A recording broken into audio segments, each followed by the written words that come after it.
Bienal Internacional de Arte Contemporáneo de América del Sur. Sur Global. En streaming. 10º encuentro abierto. Montref. Sede inmigrantes.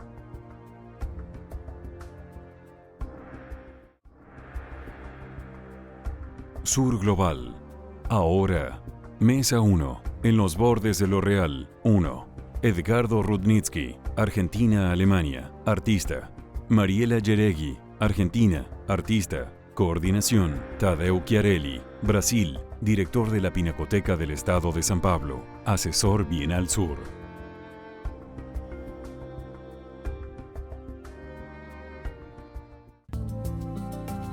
Edgardo Rudnitsky, artista sonoro, compositor y percusionista argentino. Desarrolla su trabajo entre el arte sonoro y la composición y el diseño sonoro para puestas teatrales, coreográficas y films. Participó en la Trienal de Yokohama, en las Bienales del Mercosur, de Estambul y junto con Jorge Macchi representó a la Argentina en la Bienal de Venecia. Su obra se expuso en muestras individuales y colectivas en Berlín, Buenos Aires, Bolonia, Nueva York, Roma y Módena. Trabajó en numerosas producciones teatrales y films presentados en los festivales de Aviñón, Bruselas, Sundance, Cannes y la Berlinale, entre otros. Vive y trabaja en Berlín. Integrará la exposición Más allá del sonido, que se presentará a partir del 30 de septiembre en Montref, Centro de Arte Contemporáneo.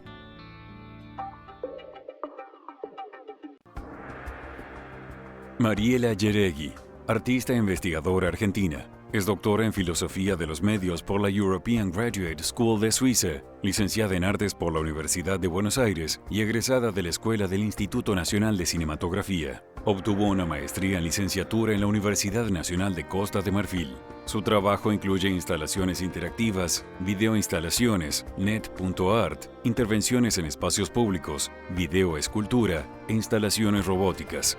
Realizó residencias en Estados Unidos, Canadá, España y Alemania. Recibió los premios VIP Art en Barcelona, Arte y Nuevas Tecnologías del Museo Mamba y el primer premio en el Salón Nacional de Artes Visuales de 2005, entre otros. Es creadora y actual directora de la Maestría en Tecnología y Estética de las Artes Electrónicas de la Universidad Nacional de 3 de Febrero.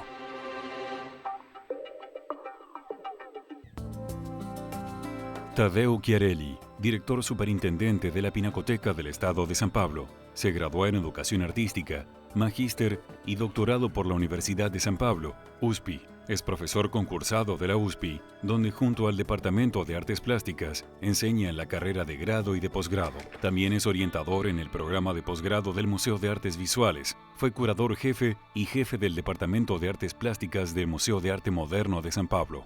Coordina el Centro de Estudios de Arte y Fotografía y el Grupo de Estudios en Crítica de Arte y Curaduría, ambos en el Departamento de Artes Plásticas de la ECA USPI. Fue director del Museo de Arte Contemporáneo de la USPI.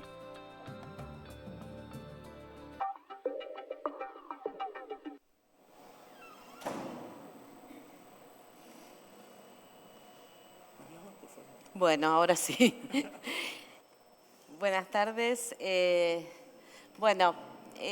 Para mí es un gusto compartir la mesa con mis compañeros y bueno, también la idea era presentar un poco los trabajos. Yo voy a focalizar en 4 trabajos, sobre todo porque algunos de ellos se desarrollan dentro del marco académico. Hace un rato Aníbal hablaba de la importancia del marco académico y creo que para muchos de nosotros que trabajamos en el terreno del arte y de la tecnología es fundamental tener un marco desde donde pensar y desarrollar nuestra obra.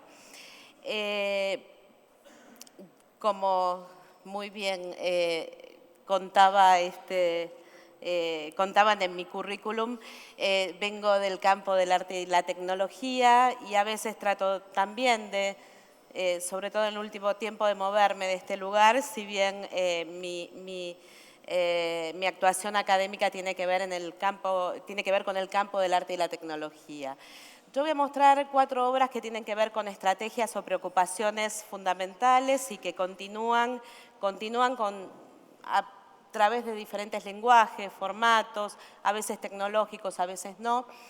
Y uno de los trabajos al que me quería referir, no me voy a referir a mis trabajos de manera cronológica, sino bastante no linealmente. Este es un trabajo de 2005 que se llamó Proxemia. Proxemia, voy a mostrar un video mientras hablo. Proxemia es una comunidad de robots, que tienen, la comunidad son 25 robots de formato esférico que ruedan libremente sobre el piso y que tienen una particularidad, y la particularidad es que tienen una conducta fóbica, rehúyen al contacto con otras esferas o al contacto con los propios espectadores. Y elegí empezar con este trabajo y mostrarlo muy sucintamente porque creo que en este trabajo, que ya tiene más de 10 años, planteo algo que a mí me interesa mucho en el trabajo con arte y tecnología, que es justamente mostrar el error, mostrar la disfuncionalidad de lo tecnológico. En este trabajo los robots no son seres perfectamente funcionales, tienen una disfunción de comportamiento, pero además también tienen una cierta disfunción, no sé por qué ahora no se está viendo, perdón, vamos a ir para atrás. Hay algo que hizo que se pusiera todo negro, hablando de la disfunción y del error. En el monitor se ve, pero pero ahora. Por ahí no le gusta que lo amplíe a pantalla grande, así que lo dejo chiquitito. Entonces, lo que estaba señalando es que para mí en este trabajo con la tecnología es muy importante la incorporación del error, y decía que hay una disfunción de comportamiento, pero también hay una cierta imperfección en la construcción del robot. Tiene una conducta bastante errática que tiene que ver con la propia morfología de estos robots. Bueno, una de las cosas que me interesa también en este trabajo es que todas las muestras en donde he podido exhibir Proxemia, siempre fue un espacio muy oscuro donde se borran completamente los límites físicos. Entonces, para mí estas comunidades, y acá hago hincapié en este concepto que para mí es importante, en estas comunidades lo importante es que la propia comunidad sea constructora de espacio. Más tarde, y esto es varios años más tarde, y esto sí es en el ámbito de la universidad, bueno, no sé, acá se ve bien, pero allá no. Tengo un problema, perdón, pero aparecen como... Voy a probar otra cosa, otro archivo. No, perdón, no sé el área técnica. A ver. Acá lo veo perfecto. Acá se ve perfecto. Voy a abrir otro archivo diferente para... Por ahí no le gusta este formato. No, sigue.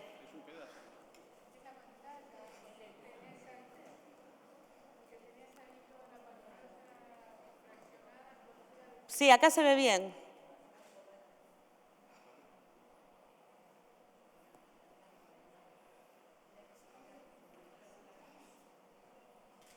Sí, perdón. ¿Ya vuelve? Bueno. Bueno, mientras vuelve sigo hablando. El trabajo, porque sé que hay poco tiempo, así que tenemos que economizar el tiempo y hacerlo eficiente, incorporando al error. Lo que decía es que el próximo trabajo es un trabajo que no es un trabajo mío, sino que es un trabajo... Me voy al otro archivo, cambié de archivo a ver si le gusta más este otro. Es un trabajo que desarrollé con un grupo de colegas de la universidad en el marco de un equipo de investigación. El trabajo se llamó Octópodos sisíficos y era una serie de diferentes robots donde el desafío era pensar a la pantalla como parte estructural del cuerpo del robot. Es decir, no, la pantalla de estos robots eran parte de su cuerpo. En este trabajo, fue un trabajo interuniversitario muy interesante con una universidad de Europa y con una universidad de Portugal. Cada grupo de investigación produjo su trabajo y todo esto iba a ser mostrado y fue mostrado en el marco de una retrospectiva de los pioneros de pantalla en el campo de videoarte, y era la mirada desde ahora, ¿no? Desde el siglo XXI. Y bueno, hicimos una serie de seres robóticos con pantalla, pero insisto, la pantalla no era un agregado, sino que la pantalla era parte de su propia estructura. Y acá aparece también algo que para mí es importante, que es el cuerpo de los robots, la dimensión corporal del robot. Y bueno, por otra parte, lo que está proyectado dentro de las pantallas son imágenes endoscópicas. Los robots se mueven por el espacio erráticamente, tienen una conducta completamente impredecible, y esta impredecibilidad del conjunto, nuevamente la idea de comunidad, genera un entorno dinámico y caótico, si se quiere, ¿no? Este trabajo, bueno, es de hace unos años atrás, y volviendo a la cuestión de crear espacios a partir de estos objetos, en algunos casos mis objetos son robóticos, en otros casos son mecánicos. Este trabajo, que es del 2010, se llama Paisaje, y básicamente lo que hago es crear paisajes. Trabajo mucho en formatos bastante expandidos en el espacio y me interesa particularmente el diálogo entre grandes dimensiones y pequeños detalles que dialoguen con esa gran escala. Paisaje era una serie de placas de zinc mecanizadas que iban torsionándose muy lentamente. Toda la instalación tenía unos 70 metros en total, ocupaba la sala J de Recoleta, que es una sala bastante amplia, y había muchas de estas placas de zinc, el sonido estaba muy amplificado, entonces esto que en determinado momento parecía apacible, de repente generaba una cosa irruptiva y que rompía con toda esta armonía del espacio y generaba algo sonoro bastante molesto, podríamos decir. Era un sonido metálico muy, muy fuerte. No voy a pasar todo porque, bueno, creo que un poco la idea se entiende.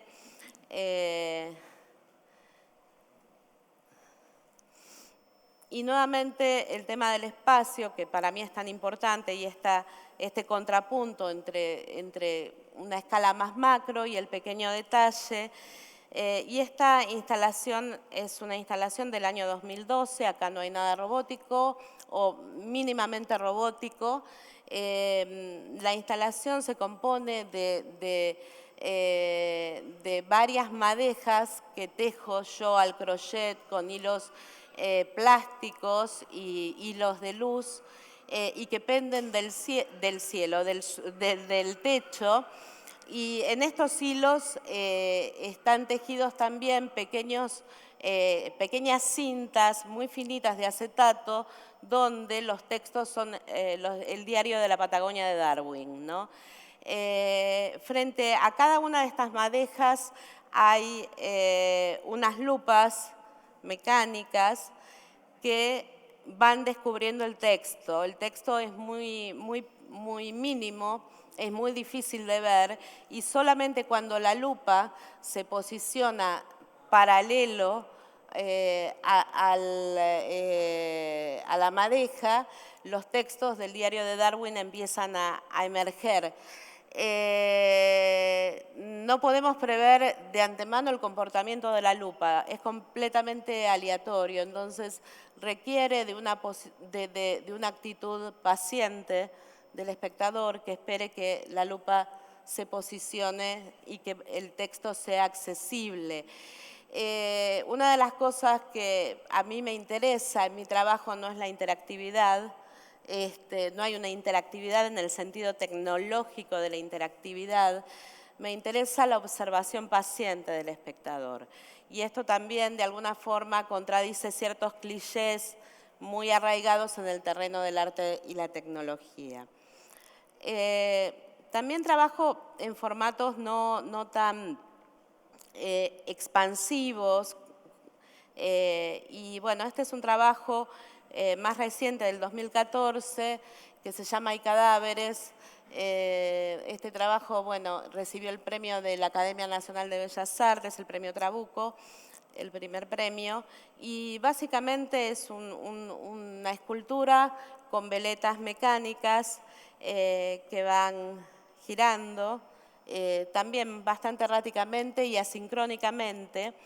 Y acá aparece también esto de la escala, ¿no? La iluminación hace que estas letras que están posicionadas en la parte superior de estas pequeñas veletas se amplifique el texto y se lea en la pared proyectada la frase «Hay cadáveres».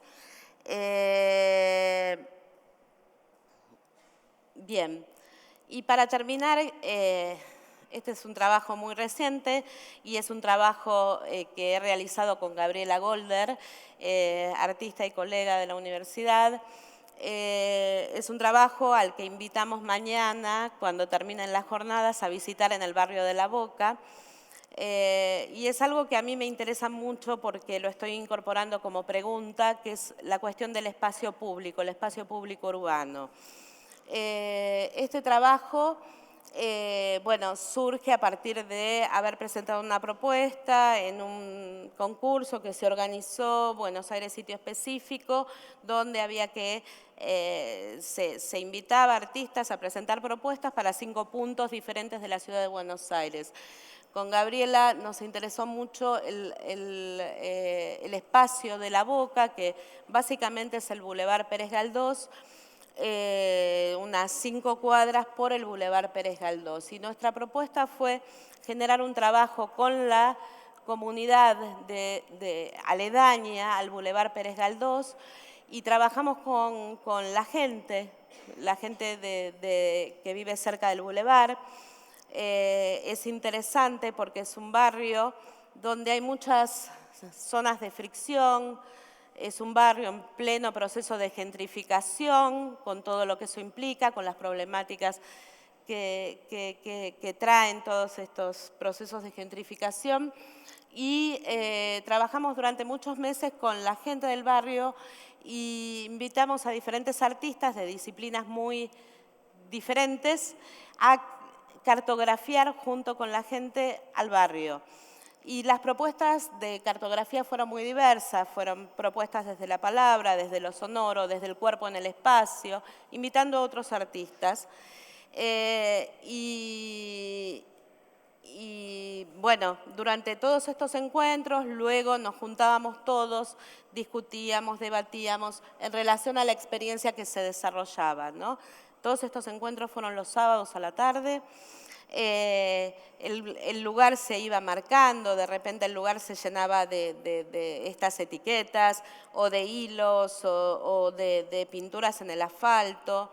Y luego componíamos estas nuevas cartografías sobre el mapa. Y en este trabajo de reflexión, de diálogo, iban surgiendo frases. Esto particularmente Juan Onofri, un coreógrafo que desplegó las propuestas del cuerpo en el espacio, y su propuesta era hacernos invisible en la arquitectura urbana.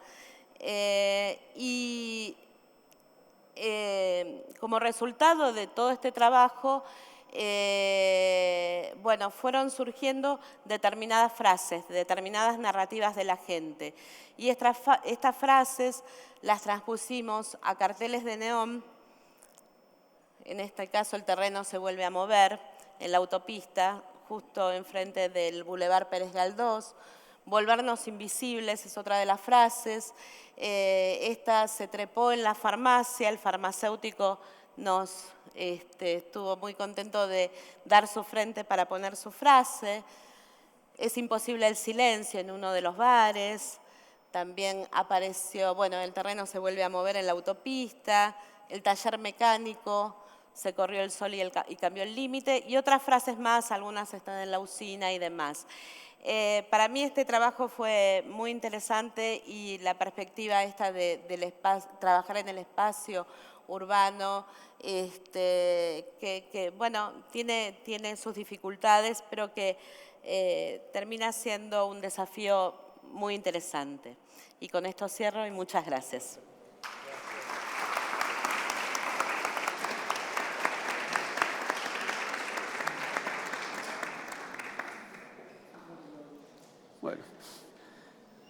Bueno, buenas tardes. Antes quiero decir que es una alegría estar acá. Yo pertenezco al grupo de escépticos del que hablaba Aníbal Josami al comienzo, de los que pensaban que esto era una buena idea que iba a quedar en el camino. Es el 10º y estoy acá. Realmente es una situación particular. Había pensado una presentación que estaba relativamente estructurada hasta que dejó de estarlo. Me encontré con la señora que hacía la limpieza en el hotel, me la crucé justo antes de salir. Empezamos a conversar, una charla muy trivial, en la cual me dijo, mire que se está nublando y mañana no va a salir el sol. Y yo que soy un aguafiestas le dije, bueno, el sol no sale ni se pone. Me miró mal, y a partir de ahí, bueno, me quedé pensando en esto, ¿no? Que es la realidad, esto tiene que ver con Ptolomeo, ¿no? Ptolomeo pensaba que el Sol giraba alrededor de la Tierra, nosotros éramos el centro del universo, en consecuencia el Sol salía y se ponía, pero esto sucedió hace casi 400 años, día más, día menos, donde esto cambió por la teoría de Copérnico, y sabemos que en realidad el Sol no sale ni se pone, nosotros nos movemos. Sin embargo, creo que todos nosotros seguimos hablando de la salida y la puesta del Sol. Obviamente, nosotros no podemos percibir nuestro movimiento. Nuestra percepción nos engaña. Entonces, esto es lo que nos hace pensar, y supongo que el romanticismo aporta su parte, nos hace pensar y nos hace creer y decir que lo que sale y se pone es el Sol. Y esto es la reflexión que me hacía pensar que efectivamente, para mí, la percepción es mucho más poderosa que el conocimiento, llegada a esta instancia. Quizás es una mentira, pero me encanta creerla. Yo vengo de la música, soy de origen, mi primera instancia es que yo fui percusionista sinfónico durante muchísimo tiempo. Ese fue mi trabajo durante años y años aquí en la República Argentina. Después fui compositor durante mucho tiempo, tuve un gran vínculo con el escenario, con el teatro y con la danza, y por último con el cine. Y finalmente devine en artista sonoro. En algún momento pensé que mi trayectoria era caótica. Yo viví mi trayectoria como caótica y vista hoy, no, me reconcilié. Ya soy grande, puedo reconciliarme y creo que realmente encontré cierta coherencia en ese camino que partió de la música, que partió del sonido. Vengo del sonido, creo en el sonido y creo que la obsesión que me despertó, el que me llevó por ese camino fue una obsesión de intentar poner en escena el sonido, mostrar el sonido. Algo que parece totalmente ridículo en primera instancia, cómo mostrar el sonido, pero yo tenía la necesidad de que esta cuestión que para mí era tan importante pudiera exhibirla, ponerla en escena. Y creo que así es como devine en este trabajo que hago en los últimos, qué sé yo, 16, 17 años. En mi trabajo, en ese sentido, no he trabajado buscando ilustrar el sonido, necesitaba hacerlo vivo, necesitaba escribirlo de alguna manera que sea visible. Y creo que así es como llego al trabajo con determinados materiales. Me encantó ver el trabajo de Mariela recién porque por mi generación, yo provengo de una generación que comenzó con o sea, que en la mitad de su carrera apareció la electrónica. Yo vengo de la música pura, de la lutería, de la partitura, y en un momento apareció la electrónica. O sea, que agarré la electrónica en sus comienzos y en algún momento devine en una gran utilización de la electrónica, la cual mantuve hasta pasado los 2000 quizás, y en un momento todo regresó al comienzo, por mi necesidad musical.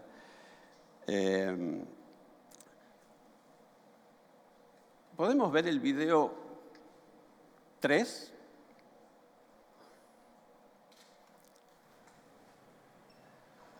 Esta es una obra del 2008 y fue la última obra en donde la electrónica fue importante para mí, por eso quiero mostrarla.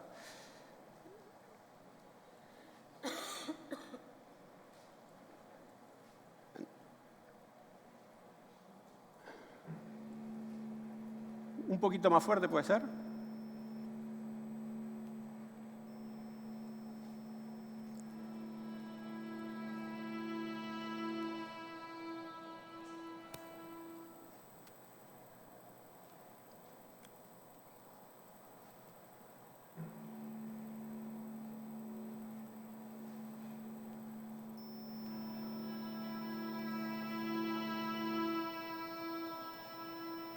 Esa obra es un cuarteto de cuerdas reconstruido en tiempo real. Lo que hay grabado es un cuarteto de cuerdas que yo compuse, pero está grabado instrumento por instrumento y frase musical por frase musical. Cada brazo toca el instrumento que le corresponde en el momento que le corresponde. O sea, el primer violín es siempre primer violín, el segundo violín es siempre segundo violín y así sucesivamente. Y el cuarteto de cuerdas se recompone en tiempo real. Esta obra, que fue mi última obra realmente o altamente eléctrica, con cables y ordenadores y cosas, de cualquier manera fue el comienzo de un nuevo pensamiento para mí porque fue la manera de poder conseguir inscribir en el objeto el sonido. O sea, esta obra no existe de ninguna manera sin la participación de los brazos, sin la participación del movimiento, si el disco no está grabado, etcétera, etcétera. No es un giradiscos que toca algo pregrabado, lo está reconstruyendo, entonces necesito del objeto para que la música esté ahí. O sea, la música está escrita en el objeto. Al menos esto es lo que yo creo. Y esto fue el comienzo del pensamiento que después empezó por la acústica. En el año 2009 nació mi segundo hijo. Y en ese momento decidí tomarme un año sabático para darle un poco más de bola a mi hijo de la que había dado al primero. Entonces dije, me voy a quedar un año con mi hijo. Me dediqué un año a criar a mi hijo y durante ese año me planteé no hacer nada que tuviera que ver con mi trabajo. Dije, me voy a dedicar a cambiar pañales. Ok, vamos. No lo recomiendo. Si alguien piensa hacerlo, no lo hagan. Pero, de cualquier manera, fue un año donde algo sucedió. Cuando digo que me prohibí trabajar, hasta intenté prohibirme pensar sobre mi trabajo. Traté de no inmiscuirme, porque era muy difícil. A partir de ahí comenzó la segunda etapa para mí, que es una etapa que se convirtió en totalmente acústica, o prácticamente 100% acústica, y donde creo que pude llegar un paso más allá en esto de poder inscribir el sonido de manera tal que pueda ser visto. El video 2, por favor.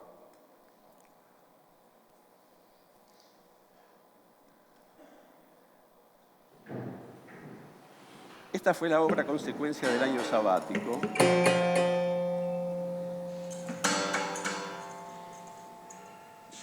Que se vio en proa en el año... Vos estabas. Por eso. 2012, quizás. Esta es la versión que se hizo en Alemania, o una versión que se hizo aquí en proa en el 2012. Este es un mecanismo que funciona por el calor de la vela.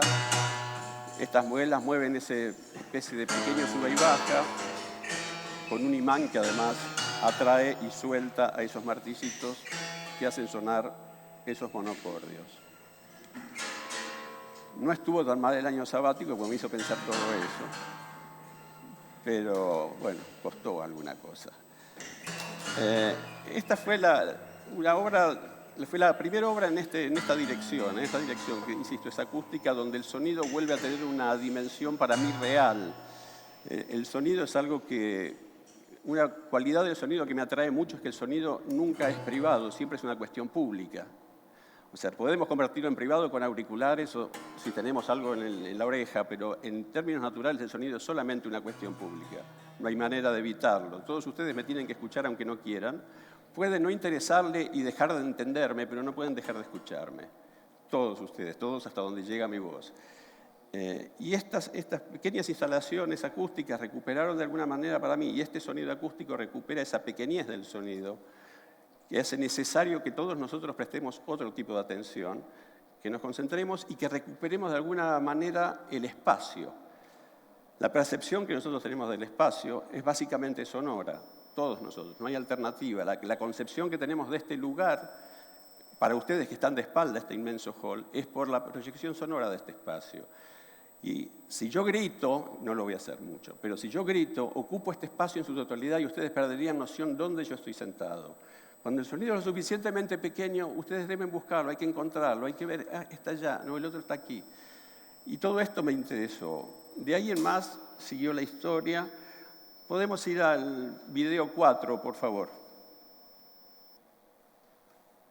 Y si quieren, dejen correr al 5, por favor.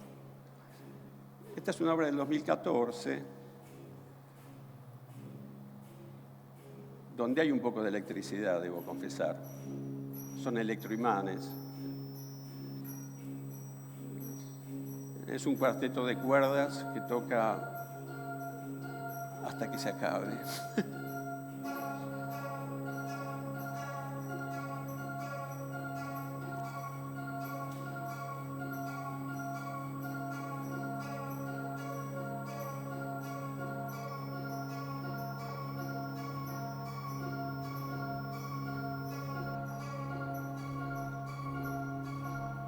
Es un pequeño electroimán y la obra funciona solamente por un pequeño impulso de ese electroimán en el momento en que el péndulo está justamente en el centro, solo para volverlo a empujar y vuelve por su peso y lo vuelve a empujar y vuelve por su peso.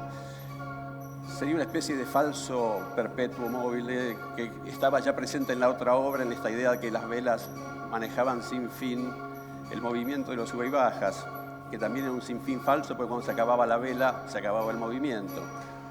Aquí si me cortan la luz se me acaba también la obra. Ese es otro problema. Y creo que la obra, déjenlo correr por favor, la obra esta que viene a continuación es una obra que se llama Vanishing Music, que es de la misma época. Esta funciona a mano. Y esta obra creo que define para mí concretamente esta posibilidad de escribir en el objeto la música.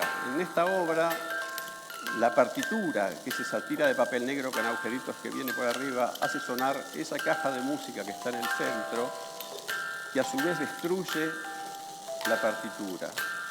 O sea que la partitura se convierte en tan efímera como el sonido, que es lo que sucede siempre. El sonido se acaba siempre inmediatamente. Esto ya terminó. Cada letra que yo digo termina inmediatamente. Y esta para mí fue la concreción de poder encontrar esa situación efímera del sonido en esta situación concreta, de alguna manera.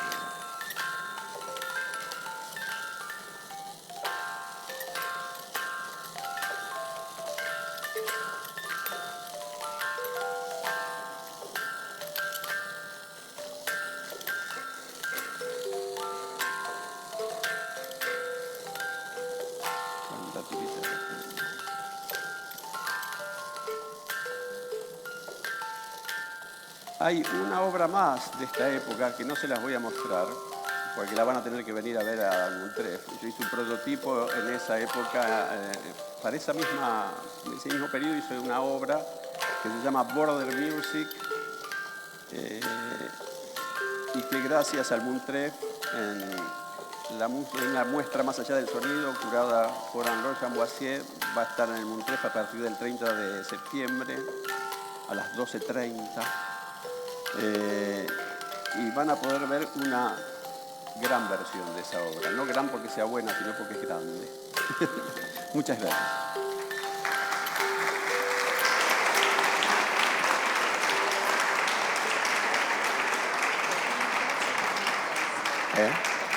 No me acuerdo, es que no me acuerdo, porque yo lo sabía. Yo voy a hacer una pregunta para ustedes. Sí. ¿O qué piensan en hacer en la Bienal Sur, caso vengan a una invitación más efectiva? Ok, no, creo que tengo... por un lado, bueno, con Gabriela seguimos trabajando en el proyecto de intervenir otros espacios y un espacio que nos interesa es el corredor de la General Paz. La General Paz es la avenida que divide capital de conurbano, ¿no? Y nuestra universidad está, la UNTREF, está ubicada en Caseros. Y bueno, y la General Paz es una zona de tránsito permanente, y bueno, y estamos pensando en un proyecto, nos encantaría poder realizar un proyecto que trabajando con la gente del partido de 3 de febrero y del lado de Buenos Aires, del otro lado, y generar algún proyecto en este sentido. Y por otro lado, yo tengo dirijo un proyecto de investigación que estamos trabajando con una universidad en Estados Unidos que tiene que ver con el concepto de tecnologías mestizas, y estamos generando seres mestizos tecnológicos desde una perspectiva decolonial, ¿no? Entonces, probablemente también presentemos la propuesta. Sí. Bueno, yo he tenido una pequeña charla con Diana en algún momento, cuando estuvo en Berlín, por un proyecto que es un proyecto que siempre empieza y nunca termina. Es raro. Es un proyecto que es sonoro, por supuesto, pero que no suena. La versión alemana se llamó Childhood Sounds, que tiene que ver con los sonidos de infancia, y conté con el apoyo de un diario bastante importante, el Süddeutsche Zeitung, que es el diario de la ciudad de Múnich. Tengo una muy buena amiga periodista en ese diario, por eso el diario me apoyó, no porque me quieran tanto. Y ella escribió una nota en su columna de los días sábados hablando de los sonidos de la infancia, los recuerdos de sus sonidos de la infancia y contando cuáles eran. De esa columna hubo una respuesta de 6.000 tweets en ese día y después empezaron a llegar cartas al diario constantemente. Realmente durante casi 3 semanas llegaban cartas, lo cual me hizo pensar que el proyecto podía funcionar porque era una cosa que no sabía. Y la gente lo que se dedicaba era a contar sus recuerdos sonoros de infancia. Por supuesto, pensando en Europa y pensando en Alemania, había muchos recuerdos referidos a la guerra, preguerra, posguerra, muro, cambios, etc. Pero también había un montón de otras cuestiones. También la gente contaba cosas que daban un poco de miedo, o sea, de su vida privada que yo no hubiera querido leer. Lo cual también me hizo darme cuenta que era un compromiso complejo, porque si yo estoy pidiendo eso y me lo están contando, lo tengo que escuchar, lo tengo que leer y hacerme cargo de esta situación. Creo que fue la parte más compleja y sigue siendo la parte más compleja para mí. Pero la idea, en principio, que yo estoy barajando es hacer un lanzamiento internacional en una plataforma como esta, que sería lo mejor, para poder hacer una enorme recolección de todos estos sonidos relatados. Porque no son las historias en sí lo que me interesan, sino el relato de los sonidos. Hay gente que es muy minuciosa en esos relatos, con palabras que a veces no son las correctas, y no es lo que me interesa de todo esto, sino es esta memoria que nos gatilla a nosotros el sonido, que también es parte inevitable del sonido. Así como me preocupa la cuestión pública del sonido, la capacidad de llevarnos a nosotros en la memoria del sonido es tremenda. Es mucho más de la que suponemos y el sonido siempre nos vuelve al presente. Si nosotros ahora escucháramos, vemos una foto del general, cada uno que le ponga el nombre que quiera al general, ve la foto y le va a generar lo que le genere, pero si nosotros escuchamos una grabación de la voz del general ahora, el general está acá y ahora. Y esto es la capacidad evocativa del sonido en ese sentido es muy poderosa. Y me interesó buscar esta segunda vuelta que sería, bueno, tratar de buscar esta evocación sin necesidad de escuchar al general, sino desde el recuerdo que hay en la memoria personal y colectiva. Eso es, Tadeo. Sí, claro. Sí, claro. Por favor, preguntas.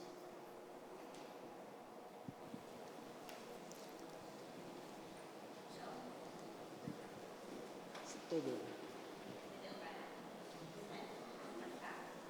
Por favor. Ahí te lleva uno. Bueno, yo le quería hacer una pregunta a Edgardo. Sí. En realidad dos, la segunda es medio de Cholula. La primera, preguntar si habías trabajado con artistas que se dediquen a la pintura, si me imaginé la aleatoriedad que manejas con los sonidos, conectado con la pintura, no sé. Bueno, he trabajado largamente con Jorge Macchi desde el año 2000 y pico. En el año 2008 estuvimos en el octógono de la Pinacoteca de San Pablo con un proyecto, pero sí, hemos trabajado largamente. En realidad es con la única persona con la que he trabajado, creo que es la única persona con la que quiero trabajar. Pero no porque no me guste nadie más. Quiero aclarar, tengo un enorme respeto por un montón de gente y soy fanático de un montón de gente. Pero es una especie de partnerismo laboral único para mí. Y no quisiera hacerlo de otra manera. Pero sí, hemos trabajado muchísimo. Bueno, la segunda pregunta Cholula. era respecto a eso.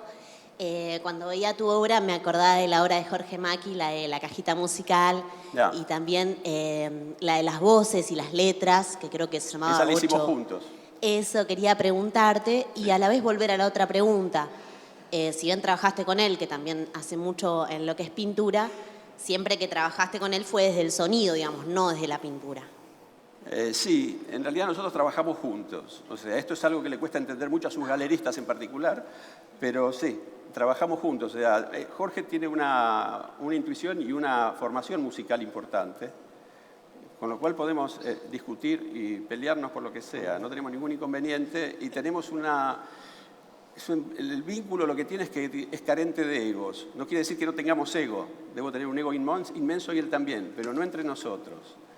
Realmente se fue el ego entre nosotros y esto genera una posibilidad de trabajo que yo trabajé en muchos grupos de trabajo, pero trabajé mucho en teatro, mucho en cine, mucho en grupos, toqué en orquestas, pero esta situación es absolutamente única para mí, así que me la guardo. Bueno, gracias. No, gracias a vos.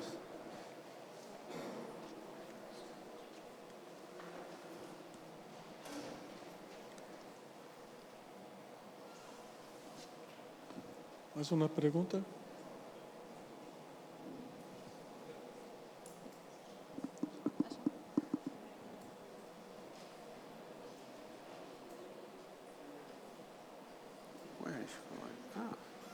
Hi. No sé quién está hablando. Okay, I'm gonna. Hi, Edgardo. This is a question for Edgardo. I'm really interested in. That was such a lovely story about the sun in the beginning of your talk, and I'm wondering. You said that perception is stronger than knowledge. I'm wondering whether you think it's possible for perception to influence or convert knowledge, and if it is, then how? That's it. Thank you. ¿Cómo? ¿De qué manera? Ay, Tintín. Ok.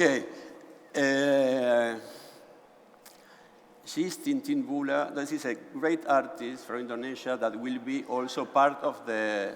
Where? Sorry. Ella es Tintin Bula, que es una artista de Indonesia que va a ser parte también de la muestra Más allá del sonido que se abre el 30 de septiembre aquí. La pregunta, yo creo que lo que preguntás sí, es cierto. La percepción se puede convertir en conocimiento. En realidad yo creo que estoy planteando algo que es relativamente falso y que me encanta pensarlo igual así. Y a la vez creo que hay como dos puntos de vista de esto, que uno es el punto de vista desde el que hace y otro es el punto de vista del que mira, del que absorbe. Y esta es la diferencia. Yo creo que desde el punto de vista, en este caso del artista, indudablemente el conocimiento se convierte en un arma imprescindible. Pero este arma solamente funciona si no olvidamos que la percepción es mucho más poderosa que el conocimiento a la hora de absorber eso que estamos viendo. Y este es el punto, este es el giro que a mí me atrae poderosamente. Yo creo que, bueno, lo voy a decir, creo que los artistas en general somos un poco onanistas, que entramos en ciertas cuestiones que son de artistas para artistas. Y a veces nos olvidamos de que hay el mundo y que estamos trabajando para el mundo. Yo esto lo digo con mucho pudor y nunca lo dije públicamente, y menos con un montón de artistas en una sala. Pero bueno, ya está, hoy lo dije. Y este es el punto que a mí me resulta atractivo y por eso me gusta esa historia alrededor del sol, porque plantea esos dos puntos de vista. Yo creo que nosotros como artistas tenemos que poder comprender desde nuestro conocimiento la percepción. Tenemos que poder absorber esto para que después el que absorba la obra se encuentre con la obra plenamente sin necesidad del conocimiento. El conocimiento en realidad no es importante. No es importante que yo conozca la electrónica de las obras de Mariela para poder engancharme con esas obras. Al contrario, es más, no quiero saberlo. Bueno, sí, después le voy a preguntar algunas cosas, pero esto es por mi propia curiosidad profesional, pero realmente me atrae la obra. No es que me atraiga el programa que ella hizo, o el software que ella desarrolló, o el hardware que utilizó.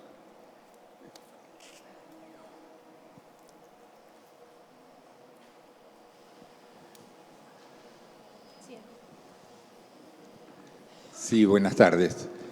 Yo quería hacerte dos preguntas, Mariela. La primera tiene que ver con el tema de las frases. Vos contaste cómo hicieron la cartografía, las reuniones de los sábados a la tarde, las consultas a la gente, pero de ese proceso, ¿cómo llegaron a encontrar la calidad de las frases que luego se transformaron en neón y que asombran caminando por la boca? Esa respecto a la última de las obras que mostraste. Y respecto a la primera de las obras que mostraste, hay como una curiosidad, si querés, como decía Edgardo recién, de saber algo más de la obra. ¿De dónde aparece ese concepto de que los robots son fóbicos y esa fobia les permite construir el espacio? Esas serían las dos preguntas. Gracias. Bárbaro. Bueno, en relación a las frases, en realidad yo mostré ahí una imagen donde había infinidad de post-it. Esos post-it eran esos papelitos, esas etiquetas de colores, eran etiquetas que la gente iba anotando cosas durante el trabajo cartográfico. Trabajamos en torno a diferentes ejes, la palabra en el espacio, cómo cartografiar la palabra en el espacio, cómo cartografiar los sonidos, cómo cartografiar el cuerpo en relación al espacio, bueno, lo visual, etcétera, etcétera. Todo eso nosotros preparamos para cada participante el kit del cartógrafo y la gente iba con una bolsita llena de un montón de elementos y bueno, cada coordinador de cada encuentro, que era un artista, proponía una estrategia de trabajo, entonces la gente anotaba cosas, intervenía el propio espacio urbano y bueno, y luego nos juntábamos. Una vez que terminaba el taller nos juntábamos todos y empezamos a hacer intercambios y todas esas etiquetas se volcaban en el mapa, en un mapa que habíamos impreso bien grande y en realidad todas esas frases que están en neón salen de esas etiquetas. Lo que después hubo es un trabajo de consensuar cuáles eran las que construían una narrativa en el espacio. Pero así como está en el neón, son tal cual lo que uno lee en esos post-it. Claro que hicimos un recorte de 6, o sea, el recorte fue en cuanto a número, pero es completamente literal, ¿no? Se corrió el sol y cambió el límite, salió de alguien que participó en un taller, el terreno se vuelve a mover también. Lo que hubo después, al final, fue consensuar con cuáles de todas estas cosas que habían surgido nos quedábamos, ¿no? Por supuesto, fuimos conservando toda esta documentación, fuimos haciendo una base de datos con todo lo que fue surgiendo y al final hicimos una apuesta en común para seleccionar las frases que de alguna forma mejor contaban no solo el barrio, sino la experiencia nuestra en el barrio, ¿no? Que eso fue lo importante. En relación, ahora voy a la pregunta 2, a los robots. Lo que hacen básicamente es que cuando hay un contacto físico, cambian la dirección de la trayectoria. Hay cualquier tipo de fricción, ya sea con otros de los robots, aclaro, son esferas de 25 centímetros de diámetro, un poquito más chicas que una pelota de fútbol, de acrílico. Y cuando hay cualquier tipo de fricción, es decir, chocan con otro robot o con el espectador, cambian la dirección y cambian el aspecto cromático. Tienen adentro LEDs, o sea, son esferas de luz, y cuando hay fricción pasan, si están blancos van a azul, bueno, y viceversa. En realidad surge de una preocupación mía, viviendo en otros lugares, en otras geografías, y bueno, me preocupaba en ese momento y me sigue preocupando el tema del contacto físico dentro de un medio social, ¿no? Cómo nos vinculamos físicamente con el otro desconocido dentro. Y a partir de ahí empecé a pensar el proyecto, empezó como algo más chico, después fue creciendo. Bueno, lo presenté en ese momento, estaba Fundación Telefónica y estaban los premios Mamba Telefónica, lo presenté, bueno, tuve la suerte de que lo eligieran, entonces conseguí el financiamiento porque no es un proyecto barato, y bueno, y lo pude desarrollar. Pero básicamente lo que hacen es esto, hay un contacto y cambian la dirección de la trayectoria. No sé si eso era lo que me preguntabas. ¿Sí? El trabajo se exhibió, pero yo te preguntaba de dónde surge el concepto. ¿Por qué el concepto de la fobia te lleva a constituir el espacio? En realidad, un poco lo dijiste porque viviste en otros lados, no sé, pero... No, bueno, en realidad parten de experiencias personales y empezar a pensar, viviendo en otros lados, cómo el contacto, las relaciones de proximidad de los cuerpos en un medio social tiene una impronta muy fuertemente cultural, ¿no? Entonces, toda esta impronta cultural me empezó a interesar, por eso surge el concepto de proxemia, que bueno, es un concepto de Edward Hall, y bueno, y de alguna forma quería, al pensar en este proyecto, además, bueno, cada robot tiene una sensibilidad diferente, o sea, cada robot tiene una impronta diferente. Hay algunos que son mucho más sensibles al contacto físico, o sea, solo muy poquito roce ya cambian, otros tienen mayor tolerancia.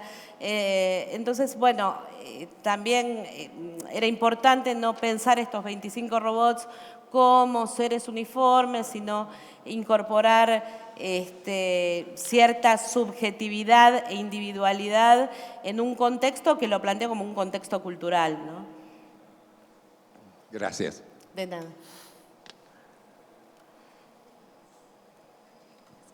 Una pregunta, por favor. La señora.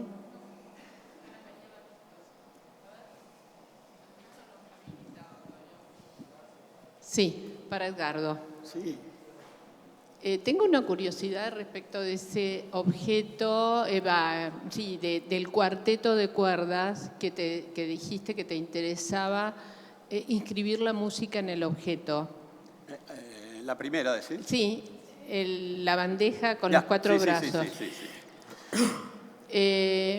Realmente también me parece que al inscribir la música en el objeto, me da la impresión a mí que también estás inscribiéndolo en una tradición del objeto surrealista. Algo me suena a mí de este modo, pero tal vez no sea. El tema es que es un objeto que a primera vista me suena como inservible. Lo es. El tema es que si inscribiste la música en el objeto, sirve. Sí. Entonces, bueno, la curiosidad es cómo lograste convertir un objeto en apariencia inservible que realmente sirve. ¿Lo habré hecho? No sé si lo hice, pero si lo hice es porque el pensamiento sigue siendo ese, o sea, el punto es, hay una cosa, pensalo por un instante como músico, Sí. la tradición que tenemos los músicos. Hay un compositor, el compositor compone una partitura que queda en papel. Esa partitura de papel la agarra un señor que es intérprete, que es un mediador nuevamente entre ese papel y finalmente se escucha. En este caso queda todo puesto en un solo lugar. O sea, el compositor, la partitura, el intérprete, todo está en ese objeto. Y entonces ese objeto se vuelve útil en la medida que lo pienses como ese objeto, porque yo te voy a decir cómo lo convertimos en inútil rápidamente. Cambiemos el disco, pongamos un disco de lo que quieras y se acabó, no sirve más ese objeto. Bueno, pero a ese efecto pareciera que sí cumple una función, se convierte en un objeto útil a la música. Como es el objeto en sí, es útil, pero solamente para tocar este cuarteto. Bueno, ahí me parece que ahí empiezo a captar un Es poco, muy exclusivo este objeto. a extraer la dimensión poética de ese objeto que es en esa instancia. Esa instancia solo me interpreta a mí. No, claro, porque si cambias eso, Claro. no anda más. Ok. Y en esa obra, solo eso, sí, sí. Es mi amigo. Bueno, no sé si... Ok, muchas gracias a los artistas, Gracias a ti. Gracias. al público.